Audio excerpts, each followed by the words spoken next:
This is Public Occurrences, both foreign and domestic. And now your host, Michael O'Fallon.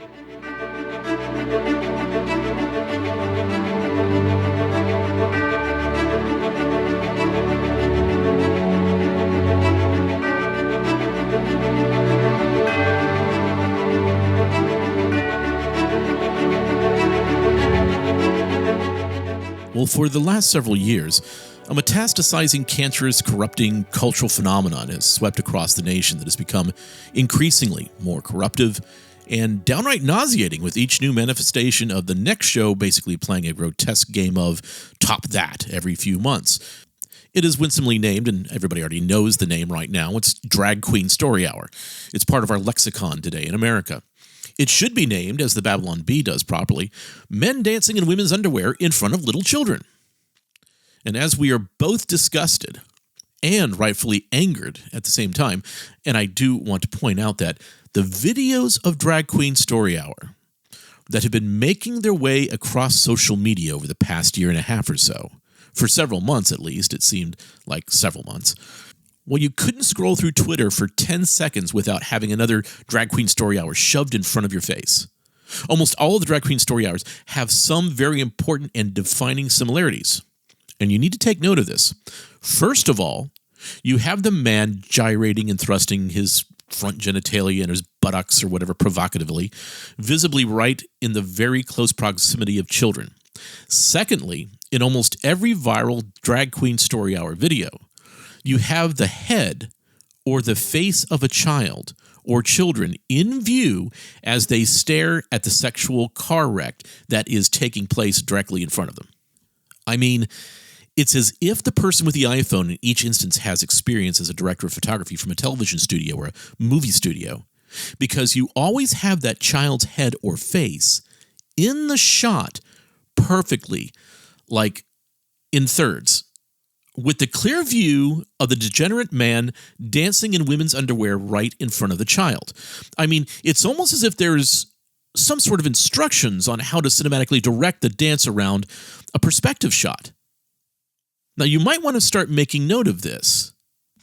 And I don't say this out of some sort of sick reason. I'm saying because many things are being done quite professionally and intentionally for the shot itself.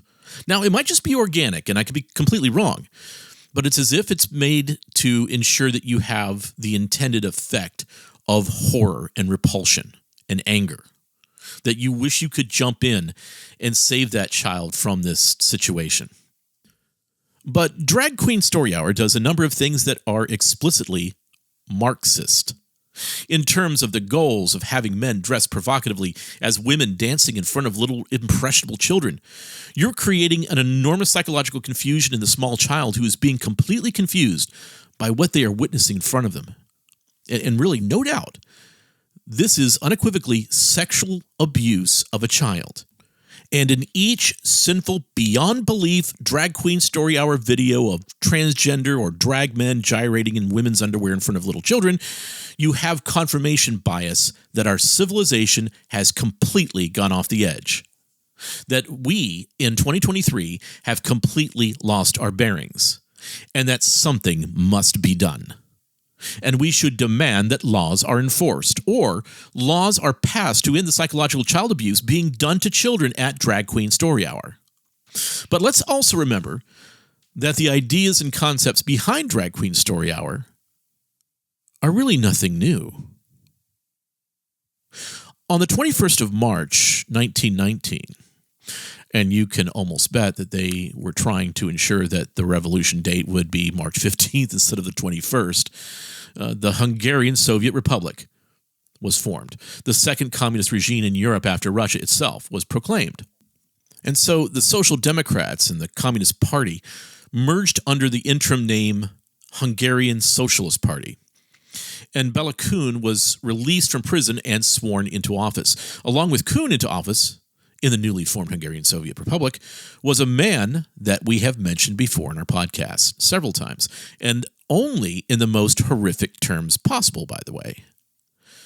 As Marxism entered its cultural turn from the end of World War I and through the 1920s, George Lukács, now a lot of people would pronounce it Georgi or Georgi Lukács, but let's just say George Lukács for now, okay? George Lukács, in the short-lived Hungarian Soviet Republic, and one of the reasons that the Hungarian Soviet Republic was short-lived really was because of Lukács and some of the things that he did. Well, Lukács instilled sexual promiscuity education for children at the elementary school level. And Lukács premised his policy on the need to destroy the family structure and the existential bonds that derive from that family structure. So Lukács brings in unchecked, flagrant sexuality. There's no check of morality or religion, as was understood by the precursor of the Frankfurt School and its most influential member, Lukács.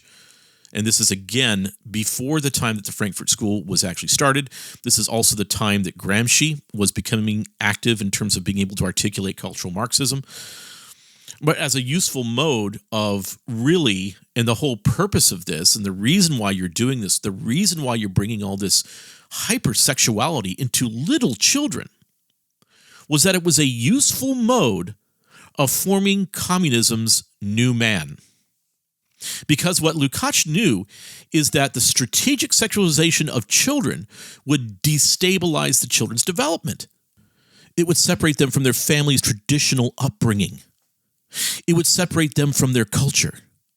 It would separate them from their religion. It would separate them from their nation. And once you have separated the children from their family, culture, religion, and nation, then, after you have completely alienated them from a traditional upbringing, then Lukács knew that you could now give the children a new family, the state. Because now your family is the state, and the state is your family.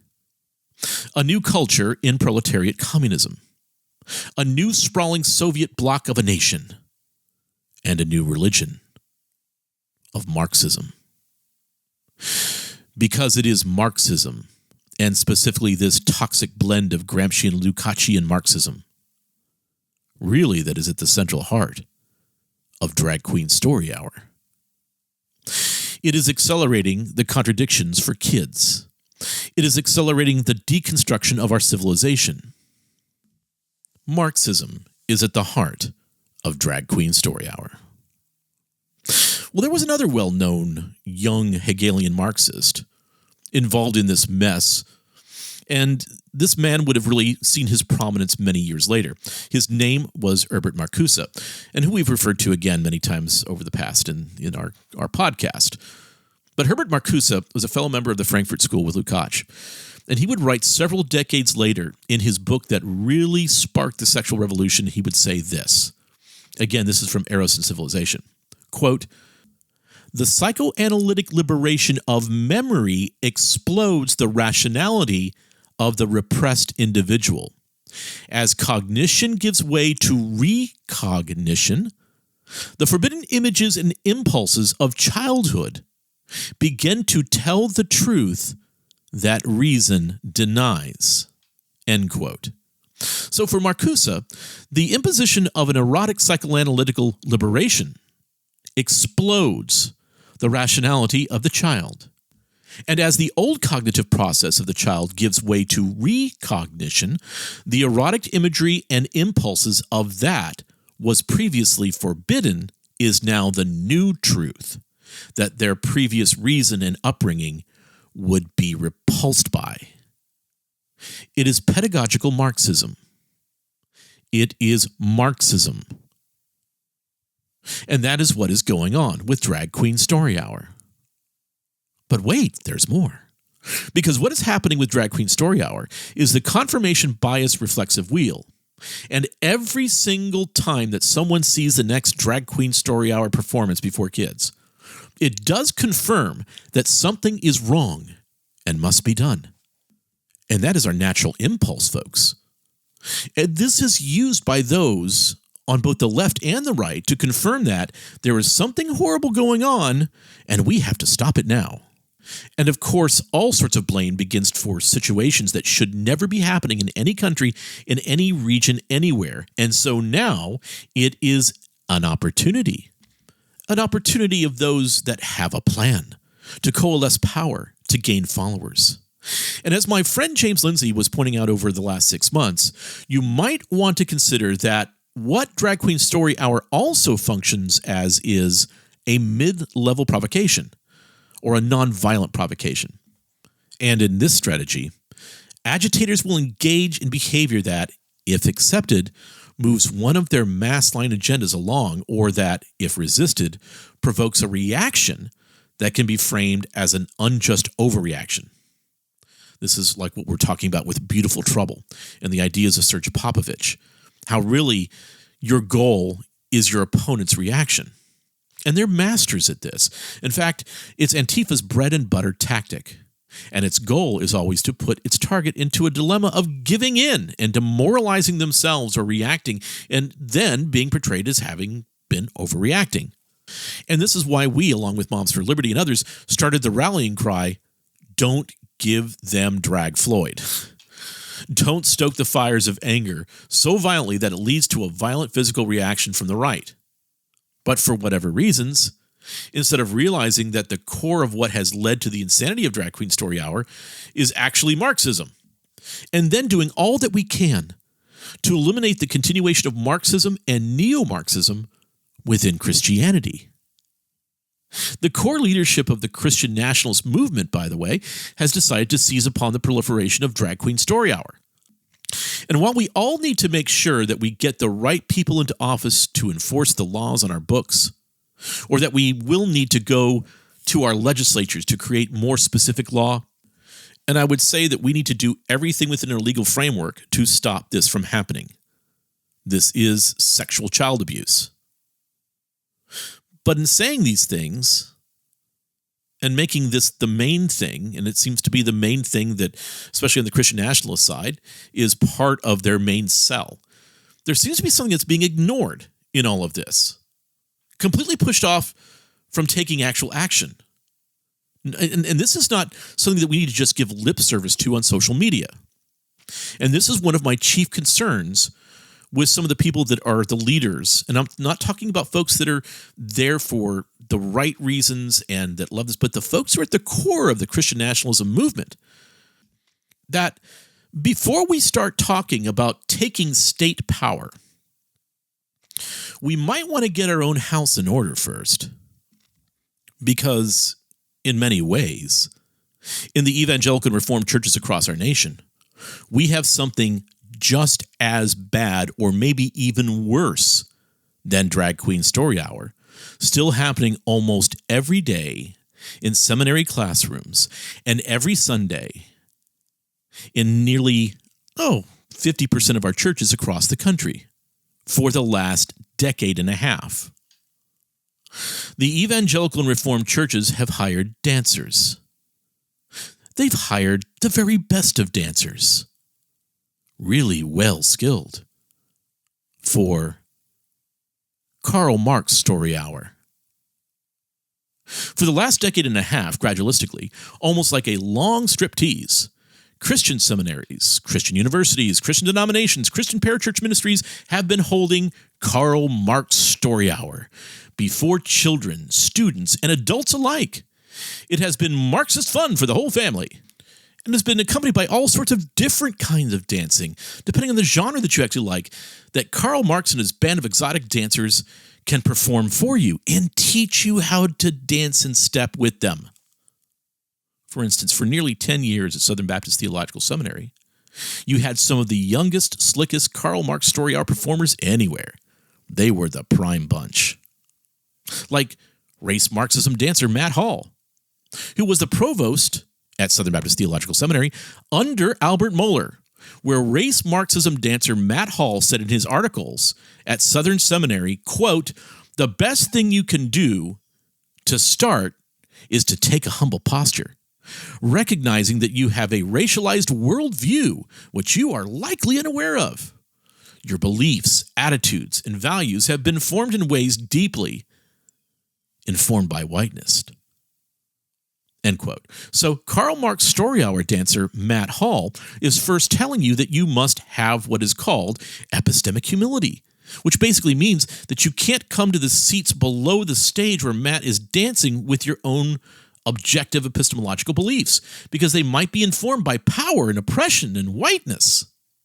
And that you must be humble if someone brings a subjective cultural perspective, if their concepts are marginalized.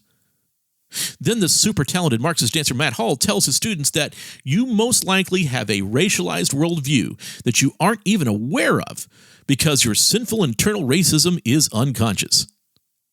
You didn't know you were a racist, but you must discover your racism through Karl Marx Story Hour with former Southern Baptist Seminary professor Matt Hall. But this breaking news, he is now leading Karl Marx Story Hour on the west coast of the United States at Biola, where he is the provost and working under Grand Wizard of Critical Consciousness in Christianity, Ed Stetzer. The man. So your future pastors and Christian leaders are going to have Karl Marx Story Hour worked into every generative theme imaginable during their education. Oh, but Southern Baptist Seminary kept their best talent in-house for Karl Marx Story Hour in Louisville.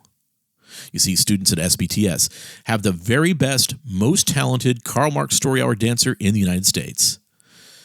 He's also known as the intersectionalist. He has a special kind of Marxist dance, and that would be Dr. Jarvis Williams. And after just a few minutes under his dance of the unlimited intersectional veils of intersectional Marxism, your head will be spinning. Now, the neo-Marxist story dance that Dr. Jarvis Williams does for his student pastors is truly mesmerizing. Let me give you an example. Quote, "Though I'm a marginalized African-American man within white male-dominated evangelical movements, Southern Baptist and Reformed, I'm still part of the privileged male majority in my Christian tribe. My brown marginalized identity intersects with my male identity. Though my African-American identity has caused me to lose certain privileges and has caused me certain traumatic experiences of racism in both the SBC and in the broader evangelical movement, my male identity affords me certain privileges that are unavailable for many black and brown women in white male-dominated evangelical Christianity." End quote. Now, if you noticed during Dr. Williams' session of Karl Marx Story Hour, very intersectional story hour, I guess we can call it a Kimberly Crenshaw story hour, he mentions the word identity 3 times and refers to identity throughout the small statement. So by identity, critical social justice means social identity, which implies political identity in a universe that is only concerned really with identity politics. In other words, identity in critical social justice refers to one's social group identity. It's collective in nature.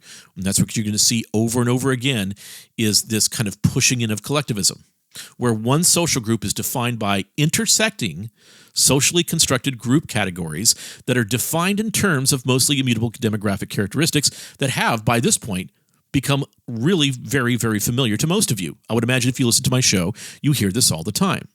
That is, one's identity in the thought of critical social justice is a political identity, in the active sense of doing identity politics. Now, understanding that critical social justice thinks about identity in this way really clarifies many seemingly mysterious features of the way that they're doing the Karl Marx Story Hour. But his worldview, in terms of what's actually happening here at Southern Baptist Theological Seminary, certainly cannot be described as Christian. So when you start saying that we need to have a Christian culture, and you're in a Christian seminary, a Southern Baptist Theological Seminary, which is the lead seminary in the Southern Baptist Convention, it's the largest seminary in America, but the worldview that is being expressed is not Christian, but it's actually Marxist, which is more or less a faith of Gnosticism and Hermeticism. That's not a Christian culture that's being communicated to the students and to the pastors. It's Marxist. But we can't just see what is happening overall in Christianity through the prism of one continuously woke seminary in Louisville, Kentucky. I mean, you also had Eric Mason holding Karl Marx Story Hour at Dallas Theological Seminary.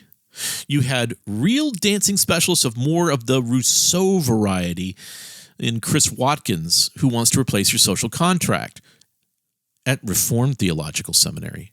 And let's not forget about Tim Keller, doing the French Moulin Rouge Karl Marx Story Hour dance with his exotic neo-Marxist dancing techniques, doing the Derrida, doing the funky Foucault, Keller's Karl Marx story hours really know how to attract those big city types.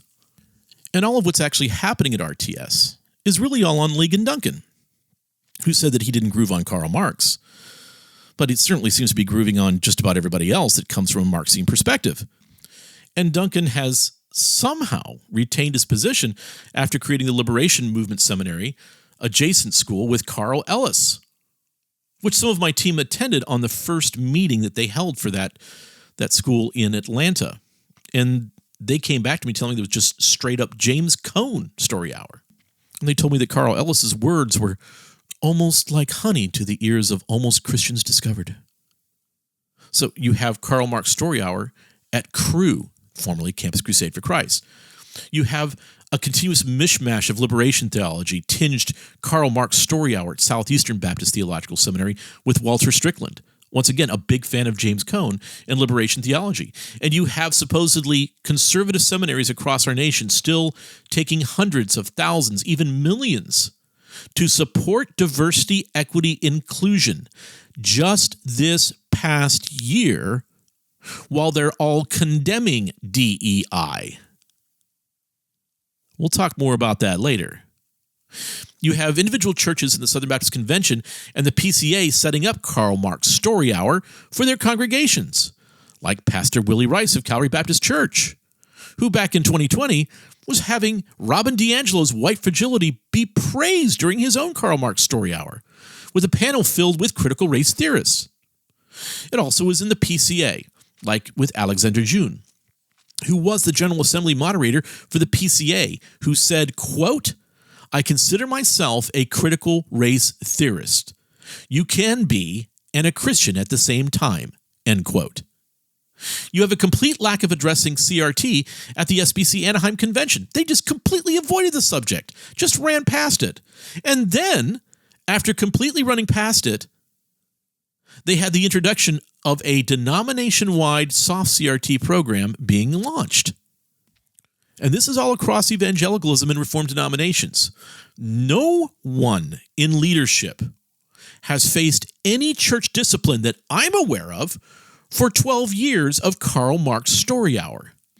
You have 12 years where the SBC's Russell Moore basically was advocating for the denial of inalienable rights, saying things like, quote, "Every right that we have in society is never an absolute," end quote, and claimed that rights are, quote, "never an absolute," end quote, and went on in the ensuing discussion to indicate that rights are, in fact, subject to modification in order to, quote, "balance conflicting interests," end quote, especially the interests of the, quote, "government." I mean, unfortunately, some Christian nationalists are saying some of these sorts of things now as well. Not all of them, but some at the very core are. But I mean, this was a complete meltdown moment back in 2017 and 2018 around Russell Moore and the ERLC. And nothing's happened. Nothing's been addressed. And none of the men who have been the very worst offenders of Karl Marx story hour in churches have faced any sort of discipline at all. Some, like Russell Moore and Matt Hall, have been moved around to different institutions, but taking basically the same pay and in many cases the same position that Matt Hall had at SBTS, he's now taking at Biola. But the men responsible for hiring in these revolutionary deconstructionists into our churches haven't had one stitch of discipline or correction, and are all still in their offices. Men like Ligon Duncan, Al Mohler, Danny Aiken, Tim Keller, Ed Stetzer, after all of the noise that so many of us sacrificed everything to stop. After all of us being called jerks and divisive over the past 6 or 7 years, after all of the meetings that we had over years with some of these leaders, ones that I had personally, trying to reason with these men and just being gaslit and gaslit and gaslit, and then finally them kind of saying, yeah, well, this is going to happen. There's nothing you can do about it. None of them stopped what they were doing. They just started to transition into something else. So nothing was done. A few chess pieces moved around, but no accountability, no defenestrations, and now several of these men are repositioning themselves to support and jump on the bandwagon of Christian nationalism, like Al Mohler. And nothing has happened. And the church is being told that now this corrupted group of men who spread Karl Marx story hour across the entirety of the body of Christ, who spent a good amount of time teaching all of our future pastors all of the right Karl Marx dance moves. Not do the hustle, but do the Hegel. And so this corrupted, still stinking with Marxian stenches church is now going to be the church that takes over political power in America while the church still stays corrupt? I got to question that, guys. Well, some have said recently in interviews that they realize that trust has been broken between the elite Christian leaders and the grassroots members of churches because of the CRT stuff and the anti-Trump rhetoric. And their answer to this is incentivize. Incentivize the formerly woke leftist corrupt pastors and incentivize them to start working for the right. Yeah. Well, what do you have then? Well, you have men who were corrupt on the left who will now just take additional funds to pretend to be on the right. They'll put on a mask. And that is how we are going to infuse Christian nationalism into America? Guys, come on. So this is who you want our leaders to be in your new Christian nationalist movement that are going to begin to rein back the neo-Marxism, Marxism, and Karl Marx story hour that they themselves brought in and set into place. That's who's going to be our leaders? What do you think the main scandals were in the Roman Catholic Church just before the Reformation? Because our lampstands that we had in our churches over the past 15 years or so were made by Marx's followers. And we need new, authentic lampstands. It's one of the reasons I think that evangelism has completely crashed. If you do want to take back the nation for the Lord, if you want to bring the gospel to the fields ready for harvest across America, if you want to have continuity and honesty in leadership that others will support, well, you can't do it with corrupt elite Christian leaders who did Karl Marx story hour for the last 15 years. Dancing in front of our future pastors, encouraging them to learn their dance steps to dance right along with Karl Marx. And you can't do it with a new crew of men who nobody knew who they were just a year and a half ago that are all saying, follow me, shut up. You can only follow me. You need a reformation within the church first. A real, searing, precise, bold reformation. Because if we bring what we have brought into our denominations, ministries, and churches, and if we bring what we've brought in there to be what we are going to bring into the political realm for a Christian nationalism, the result will be corrupt Christian nationalism. We have to get the corruption out first. Because all you have right now are either seeds that bore bad fruit, Marxist fruit, or seeds that you don't even know what kind of fruit that they're going to bear. It's time to rethink the order of things here, gentlemen. We need to rethink the church's priorities, which is first, the church. We need to get busy again with evangelization and proclamation of the gospel. We need to put in new guardrails and processes that guard our positions of leadership from corruption and guarantee accountability of leadership. Because right now, we don't have protection from corruption or accountability. And we still have a corrupt church. We can't put the cart before the horse. And this isn't a dig against those that are post-mill or theonomists or federal visionists, but the church must purify itself first so it can be the witness to the nation, that it can already be shown to be a fair adjudicator of the law, that it can weigh scales evenly. Because truly, if the church hadn't spent the last 15 years making everything about race and privilege and social justice, and instead used that time and wasted effort on proclaiming the gospel, ending abortion, and building the kingdom of God, then there might not have been a drag queen story hour. Maybe they would have pulled out the mid-level propagation anyway. I don't know. Maybe they would have done it. But sadly, we have a weak evangelical church that did everything to deconstruct the Christian culture that was still hanging on by a thread over the past 15 years.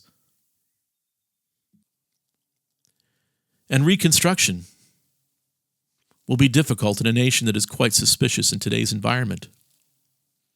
So the church needs reformation. The church needs to remove the corrupting influences that brought us to this point. And the church needs complete reformation now. And then, and only then, we can revisit these power-tinged visions of a Christian nation. Because the last thing you want, that anyone wants, is the simulacrum church, the corrupt, fake, power-hungry church that looks good on the outside, Deus Vult, but inside is still the corrupt leadership that we had that brought in all of this Marxism. We want an accountable church, a church with accountable leadership. So let's end Karl Marx story hour once and for all. Let's do what is necessary now within our legal structure to end drag queen story hour. And let's reform the church. I'm Michael O'Fallon, and this has been Public Occurrences, both foreign and domestic.